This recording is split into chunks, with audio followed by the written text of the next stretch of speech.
Well, good afternoon, everybody. And since I'm a Spanish speaker, I also always say buenas tardes and buen provecho since you're eating, good eating. It's really a pleasure to be here. It was quite a challenge, as has been indicated, to get here. But I do want to really thank the Columbia Institute for inviting me and making me feel so welcome. Despite all of the challenges and the delays that I had to get here, arriving at 1 in the morning, and Dan, thank you very much for picking me up at that hour, and then having the welcome wagon of Charlie and Stephanie actually meeting me at 3:30 in the morning when I got here. I feel very welcome, so I really appreciate that, and a pleasure to be here today to talk about. I think that's not the beginning of the slides. If I can, yeah. To talk a little bit about some of the work that we've been doing. And it's been great just sitting in on some of the panels. I was listening to the panel this morning and then seeing that wonderful brainstorming session that you did earlier and really talking about the need for greater engagement, right? The Deepening Democracy, which is the title of this forum and this conference, which is something that I really genuinely believe in as a legislator, as an elected official, having come from an activist and grassroots background and continuing to have that vision moving forward and looking to figure out ways that we can recruit more like-minded people, but how we can get government to respond in kind and really institutionalize some of this thinking that is about deepening democracy and taking it back to its roots, which is really what it's about. So I'll go through, I'm going to do a presentation. I do have a 4-minute video at some point in it, and then I do want to allow for Q&A. I'm hoping not to talk too fast. Sometimes that is something that I do, but I'll be mindful of that.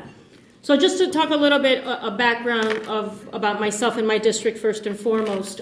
New York City, as we all know, is 8.3 million people. The City Council of the City of New York is the legislative body at the municipal level. There are 51 City Council members. Each one of us represents about 170,000 constituents. My district is represented, I represent part of Manhattan and the Bronx. I represent East Harlem, which is in the northern east tip, and going into the Mott Haven section of the Bronx. 50% Latino is the district, 23% African American, 40% earn less than $25,000 a year. It is a low-income community. The greatest concentration of public housing, I think you call it social housing here, is concentrated in my district. And 42% of residents cite Spanish as their primary language. So we do have, obviously, the need for, as a representative and government, to communicate in multiple languages, New York City being so diverse. My background, as I indicated, is one of community organizing. I came to New York City in 1987 to go to college, and I stuck around, and I got elected in 2005. Prior to that, I worked in nonprofit organizations in New York City, nonprofit organizations that work to empower and really advance the Latino and the Puerto Rican community in New York City. I was very involved in mobilization to get the Navy out of Vieques, Puerto Rico, which we were very successful at, having worked at a nonprofit organization. And before I got elected, I was working in the labor movement. I was at SCIU Local 1199 in New York, and from there is when I entered into the world of politics. I basically approached my job when I got elected as an activist. And excuse me while I go over here and review. So on my notes, I forget my stuff, put this together, and I'm not even looking at it. I'm just talking through. So basically, in 2005, when I got elected, I really ran as an independent candidate, right? Not part of the party machine. I was very active in my local community. My community really saw some leadership potential in me and asked me to consider running for office, which is not something that I really had thought for myself. And through that, I decided to take a stab at it, and the labor movement came around and rallied around my candidacy. And it was a very challenging election, and I say that every vote counts. It's very real. On the night of my election, I won with 16 votes. So I was pretty much a newcomer to the scene. I was running against someone who had much more high public profile, but I really worked hard on the ground, and with the help and the support of labor and as a progressive candidate, we were able to get elected. So then I've gotten very engaged on the policy side of things, very much entered with no holds barred, looking at how we can engage in policies and legislate, right, laws that we're going to improve the lives of people. I believe very strongly that the way you gain respect is that you really got to follow what your consciousness is on issues and really be able to stand strong on them, be able to defend them, and not really waver. And I think that that's really difficult to do in this job. But really, I've come to understand my constituency has really respected the fact that they can have a difference of opinion with me, but the fact that I'm being very honest, genuine, transparent as to why I've arrived at a decision and why I believe in what I believe in is something that really goes a long way. And I think that that's something that I always encourage people to do. So for example, on two issues, and I talked actually at a conference in Toronto several years ago, we engaged in a very, very heated debate in New York City around congestion pricing, which people may have heard about, and we came very close to getting it passed. We were able to pass it in the city council. I was a fervent supporter of it. Rare occasion that I agreed with our mayor, Michael Bloomberg, but I became a very strong advocate. I thought it was important to do, but it did not pass at the state level, and so therefore it did not move forward. I also look at my job in terms of looking and making connections with national issues that are going on and bringing them local, right? So we have to be able to connect the dots and understand the struggles that we engage in. So people may have heard about the Occupy movement, which did start in New York City, but making the connections of what the Occupy movement was talking about, right? About that social inequity, the injustice that exists, the fact that we're giving too much to corporations and everything seems to be aligned in that direction at the expense of the 99%. And making that connection at that national level in debate about what social policies were happening in New York City and are happening that really, are a direct correlation to that argument. And we've been seeing a lot of really detrimental policies at the New York City level. Organized around the war against Iraq, mobilized busloads to Washington on that. So that's the kind of thing that we are involved in. So that's where. So basically, seeing my position is going from a grassroots level, and then also a vehicle for community organizing. So some slides here of some work we've done. We are very much involved in issues regarding our young people, and I know I've heard that conversation here too about how we engage more young people. I believe very strongly in that. We also have had a challenge with youth violence in my district. Access to guns, gun violence is prevalent, youth to youth, but obviously a lot of bystanders that get impacted in that process. So we created a youth violence task force in my district where we group together not only young people but also those that work on behalf of our youth and figuring out if there's strategies that we can implement, policy positions that we'd like to take to really support our young people and demand that there be a change in that public policy. So we've also rallied against affordable housing issues. We did a haunted housing march, for instance, just highlighting the lack of affordable housing and the fact that we have a lot of private owners that sit on vacant buildings, and we have a crisis in affordability, and how could we engage private owners in helping bring more affordable housing online. So taking the opportunity to, again, organize and be very visible and raising those issues and engaging the community for them also to take ownership of those issues. I've also had an incredible focus on public housing. I think prior to my being in this position, very, very few, I can speak honestly, elected officials had even really cared about public housing or public housing residents. And I take that issue on head on. I'm engaged. I represent about 20 developments, close to 18,000 units of housing in my district that is public housing. A lot of people write off our public housing residents because either they're low income or maybe they don't vote as actively, and that's not my philosophy at all. I represent all my constituents, and all the more reason that I want to find ways that we can work collaboratively to inspire people to get engaged and have them take ownership for government.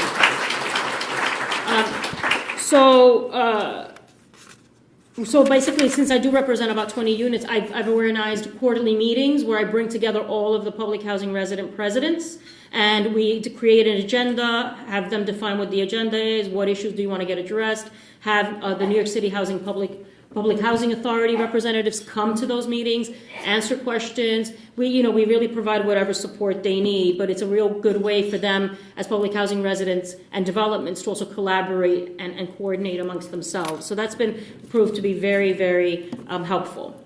So from there, I jumped to participatory budgeting, which is something that I'm just extremely excited about, and that no single effort that I've engaged in through my office has demonstrated our commitment to community organizing and deepening democracy in my district than PB, which is what we call it, participatory budgeting. So this, obviously, you are all more familiar with it than we have been historically, I think, in the United States, that it is giving our local constituents the right to decide how they want their taxpayer dollars spent. So as council members in New York City, we have access to taxpayer dollars to reinvest in our districts. So for instance, last year I was able to bring about $9 million in capital money to my district and about $1 million in expense funds to my district. So participatory budgeting last year was the first year that we decided to kind of pilot it in New York City. And out of the 51 council members, 4 of us, one Republican, initiated it. And this year, it's doubled. We have 8 council members that are engaged in participatory budgeting. 2 of them are Republicans. And considering we only have 4 Republicans in the city council, they are seriously overrepresented. So we have some work to do as Democrats, right? To get more of us involved and engaged. So this model has been used all over the world. And I actually had the great opportunity to go to Porto Alegre, which is really where this concept originated, to talk about how we're implementing it in New York. So Chicago is where it started in the United States. One alderman or one council member did it in Chicago, but then we kicked it off with 4 in the first year, and now we have 8. So each of us commits about $1 million of our capital dollars to the process. Last year, after we went through the whole process, I actually was able to put in close to $2 million. I'm hoping to do the same this year. The reason we're kind of conservative with our amount is because how much money you get on the capital side or on the expense side in the city council really has to do with a lot to do with the relationship you have with the president of the council. So it's never really a sure thing to know how much you're going to get. You may get more one year, you may get less another year. One council member will get more than other council members based on whatever their relationship is. So it was a safe assumption for us to commit to $1 million because it was safe to assume that we would at least get $1 million. In the case where you're able to negotiate and get a little more, like I was able to allocate $2 million, and this year I'm hoping to do the same. So we're hoping that that's the process. So just quickly, and then this next segment is a 4-minute video. We've gotten such an incredible interest from the media on this matter because New York City is such a large city, and people, were fascinated with this idea. So our public broadcasting system, our PBS, did 2 shows or 2 segments on participatory budgeting. And thankfully, they both focused on my district. So we have a 4-minute piece that really kind of encapsulates the power of this process and why we're so committed to it. And that way you can get a little bit of a break from me and go to the video, and then we can just come back and finish that.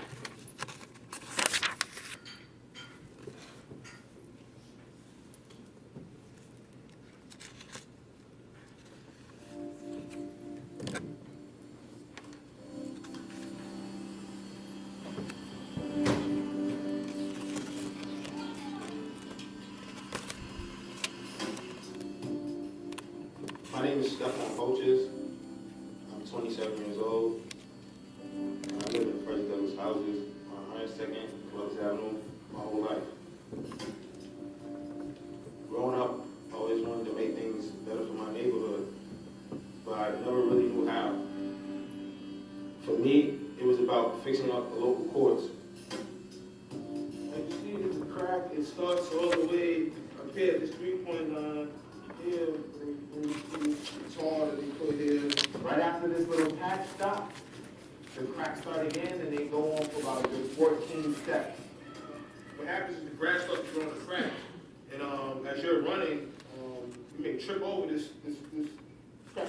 It unlevels the court where somebody's foot can either get caught up and trip, and it's uneven for somebody to have a straight jump shot. This court, it needs something new. It needs something different. It needs more than just a patchwork of tar and maybe a paint, a slap of paint on it. It needs more than that. There's about 7 developments right here that are right around that surround this court. I mean, we got to do something better for our youth. adults, seniors, everybody needs to get out, get some kind of exercise.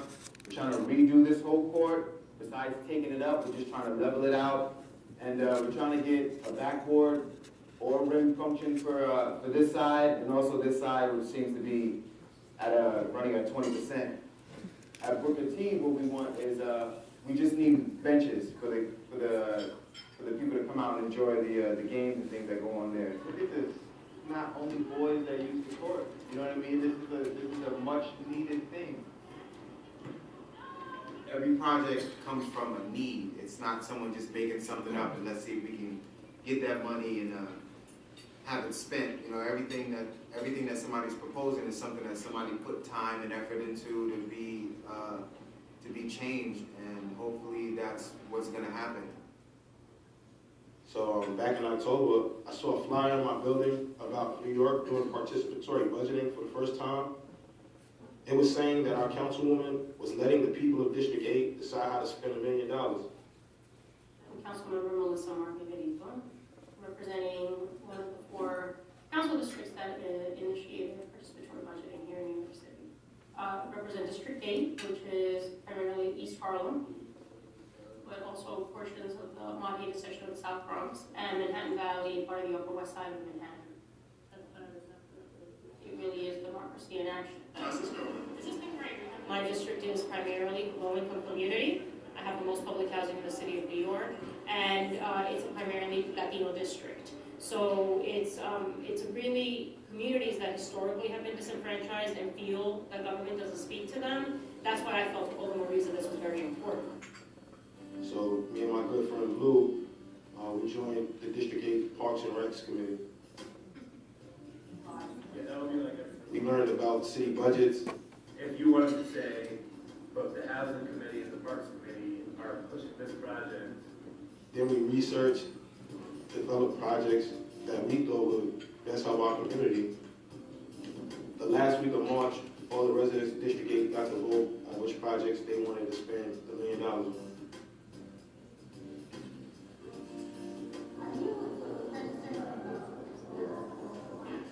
Okay, ready to vote? You make your ballot. You'll select your top 5 project ideas. Make sure you don't select any more than 5 out of these 29.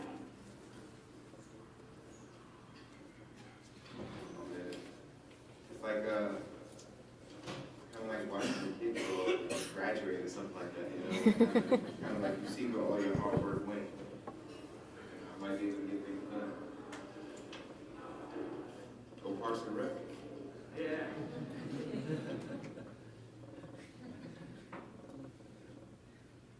We at the end of the project, and we waiting for the results to come in as we speak right now. 1,048 people have cast ballots here in District 8. So, let's start. We're going to start to email the results, and we're going to do the projects that reach basically up to $1 million. We have the playground improvements at Millbrook Housing. We have security cameras. And then finally, in first place, we have the transportation for seniors, meals and meals.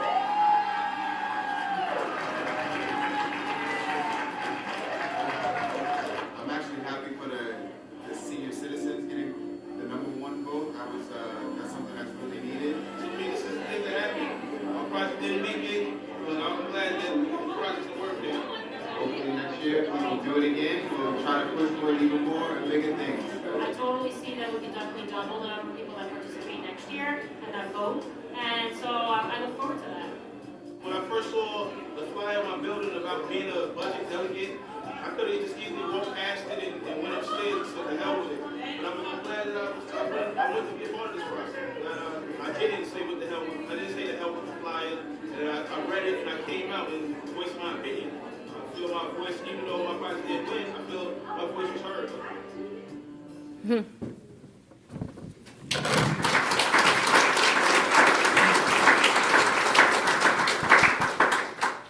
So those two young men actually had not been involved at all locally in their community, and this is the first year of participatory budgeting, and they've been very involved this year as well, and they continue to be engaged in the community, and that's the power of this. And one of the things that we did in the first year, we did a heavy evaluation. We really went through the whole process and who was participating in it, and to really be able to evaluate the power of it. And just to give you context,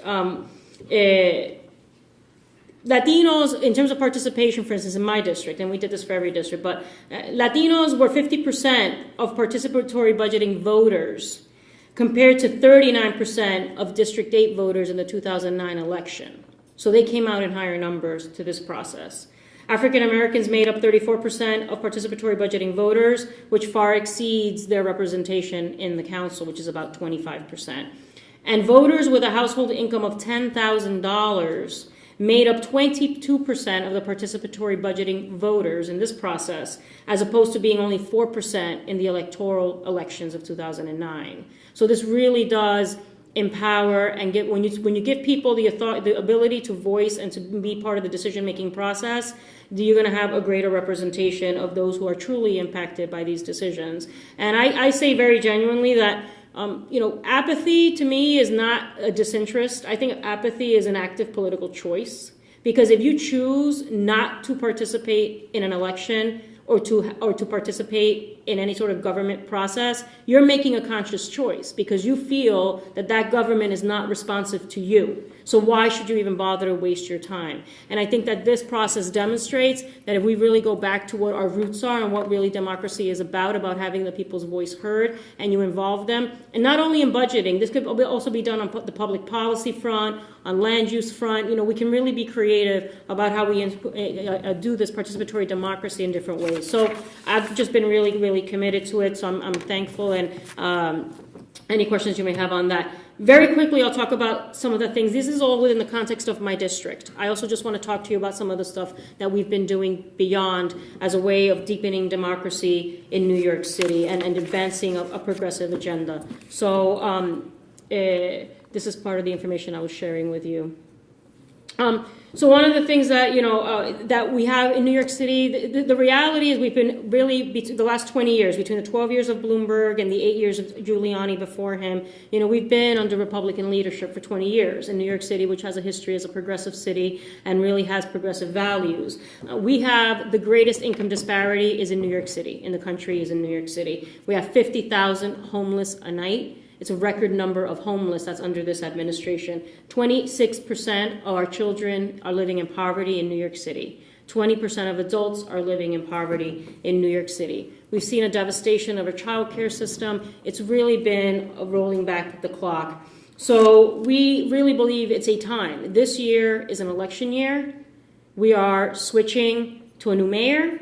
So it's a citywide seat. 23 out of the 51 city council members are open seats, so we basically can have a new city council, and all the citywide positions are at play. So the mayoral, as I mentioned, we also have a controller position, we have a public advocate position, which are citywide, and so we really need to kind of figure out how we take advantage of this opportunity and bring back New York City to its progressive roots. So, and this is I participated in the Occupy movement. I got arrested one time. So, this is one of my colleagues, Jamani Williams, and really just highlighting the issues that Occupy movement represented, which is all of that I mentioned, the income disparity, the corporate giveaways, changing laws. We've also taken stands on national issues and really kind of, again, the importance of us as a city voicing ourselves on some of those issues that are nationally important. And that we really need to speak out on them. I did a press conference with a lot of the elected leaders and congressional reps around Wisconsin. I don't know if people heard about all the stuff that was going on in Wisconsin and Scott Walker and union busting. And it was really impressive how people really rallied and organized. This was an event we did in solidarity with the unfortunate death of Trayvon Martin, speaking out against the stand your ground laws. We did in the steps of City Hall with our speaker, and these are all council members wearing hoodies. We all did this together as a statement, and we really wanted to make a statement on the stand your ground laws. So this is where we find ourselves, right, at this critical juncture. And in 2009, which is the most recent city council election, we had a whole crop of new, energetic, grassroots-based candidates that won, backed by labor. And 2009 is when we decided to kick off the Progressive Caucus of the City Council. And 11 out of the 51 members currently right now are members of the Progressive Caucus, and we're really proud of that. So we wanted to really use that as an opportunity to define a progressive agenda for New York City and stand behind some legislation that we could do. So it's, again, 11 members. And so people like to, we got criticized at the beginning, for forming this caucus and some of the positions we're taking. This is a caricature here on the left of me and my colleague, Brad Lander, trying to take City Hall to the left, right? So I love that cartoon. I think it's awesome. And then, these are some of the mobilizations that we've been involved with labor. These are a lot of our labor partners that we've been standing up. And we wear the badge proudly. It's not a problem for me at all. So some of the priorities for the Progressive Caucus, and I was just talking to some of the colleagues at the table before, the paid sick time legislation, living prevailing wage, Community Safety Act. The biggest battle we're engaged in right now is number 1 and number 3. Number 2, we passed those two bills, the living wage bill, which is basically to have people, any economic subsidy project that gets city dollars would have to pay a living wage. Unfortunately, it was watered down pretty significantly. It still does impact workers, but it does not impact as many workers as we had originally intended because the bill was watered down. We are now engaged in the paid sick time battle. Actually, I was at a hearing yesterday morning before I headed over here. We've been having this fight for 3 years. In New York City, there are about 1 million low-wage workers, primarily who work in the restaurant industry, retail jobs, who are basically poverty wages, who don't have access to paid sick leave. Managers, the private sector does. And so we've been trying to push forth the legislation. Unfortunately, our speaker has not brought the bill to the floor, despite the fact that 38 out of the 51 council members are sponsors, and we would like to have a vote on the bill. So we've been pushing, and it's been getting a lot of press lately, and it's affecting her negatively because she is running for mayor. And then the last thing is the third, the Community Safety Act, has to do with a set of bills that we have set forth regarding holding the police department accountable. The police department has just been extremely over-aggressive when it comes to the Latino and African American communities in New York City, and they are stopping and frisking our young people. 90% of the people they stop, absolutely nothing. They don't even get issued any sort of a fine or a ticket or anything, but they're being stopped, intimidated, harassed. Their civil liberties are being violated. So these will be a set of bills to hold the NYPD accountable. So that's kind of some of the work of the caucus. Now we're taking it to the next level, right? So the caucus, we just did a press conference earlier this week. We've come out with an agenda and a platform, what we're calling the 13 Bold Progressive Ideas, looking at this election year and all the possibilities. This is kind of a plan of action of the things that we would like to see move and happen moving forward. So this is just a website. It's very interactive. We've done a great job. If you click over each of those, it tells you the different areas of interest. And because we're progressive, it's more like 130 ideas under those 13 categories. But we talk about shared prosperity, smart investments in vital services, livable, affordable, sustainable city, equal justice under the law, good, effective, and inclusive government. Those are some of the broad categories, and under each of those, you would get the more specifics. So this is within the caucus, the Progressive Caucus, and this is our New York City agenda. One of the things that we're also doing is that we've formed an alliance, which is of Progressive Caucus members, and we're looking at all the open seats, looking at the candidates that are running. We're endorsing candidates that are progressive candidates. We're raising money for those candidates, and we're going to put volunteers on the ground to get them elected so that we can increase our ranks in the city council and hopefully be close to a majority. Not really, but we'll get there. I don't know what happened with the, there we go, that's why. And then the last thing is taking it now to the nationwide level. right? So we're building on these building blocks, is we've created and formed what we're calling Local Progress, which is a national municipal policy network. It kind of reminds me, I guess, of what you're trying to do, which is basically a network for local municipal representatives that are progressive, and grouping us together and having this be the opportunity where we can share best practices, share legislation that we've sponsored that maybe other municipalities are interested to bring and introduce in their areas. So this is only in the last couple of months, but we've kicked this off already, and we are getting a real genuine interest. And this is again for municipal level legislators and sharing best practices. So in the final thing I'd say, and I'll leave it for questions, is that also at the city level, one of the things that we're trying to do is look at how we revise the city charter, right? The city charter is the constitution for the city of New York. And we're trying to, look at rules reforms within the council. How is the council run? Right now, the speaker has a lot of power. She can decide to bring a bill to the floor or not, despite the fact that it may have a majority vote. And just figuring out how we can do rules reform to be more open, more democratic. How can we bring some of those principles of participatory democracy into the city council and reform some of the rules that guide us? And then the charter of the city of New York, looking at charter reform and trying to figure out how we can also codify some of those issues. So very excited at that. And then the last thing I'd say is that, we need to also ensure that government reflects the diversity that is the reality in New York City. 65% of New York City are people of color, Latino, African American, Asian American, and we need government to reflect that at all levels of government. Thankfully, the city council has a Black, Latino, Asian caucus, which is 28 members out of the 51, but we're not really very, coordinated, and we're not really able to really use that power to leverage the things that we need. And the other unfortunate reality is that in this cycle, I see, unfortunately, the female representation going backwards, not forwards.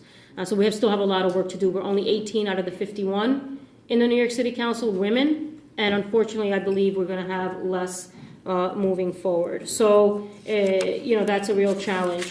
One good thing is we've seen the number of LGBT representatives increase. In the last election, we doubled the number of representatives in the council, and it looks like we're going to increase the ranks in this cycle as well. We have a lot of gay candidates, and historically the first transgender candidate running in one of the seats in New York City, which he has a chance of really winning that. And so we just want to be able to figure out how moving forward we can do more participatory models in governance. I think that that's the road. I think we're gaining real momentum in New York City. I see that building across the country. I see that when I come to conferences like this. I've been asked to speak at many conferences in different countries on this matter, and it's been really exciting. So we want to harness that opportunity, that's before us, and really start being proactive and making sure that government is truly more reflective and responsive to those that it seeks to represent. And with that, I'm done. And we can have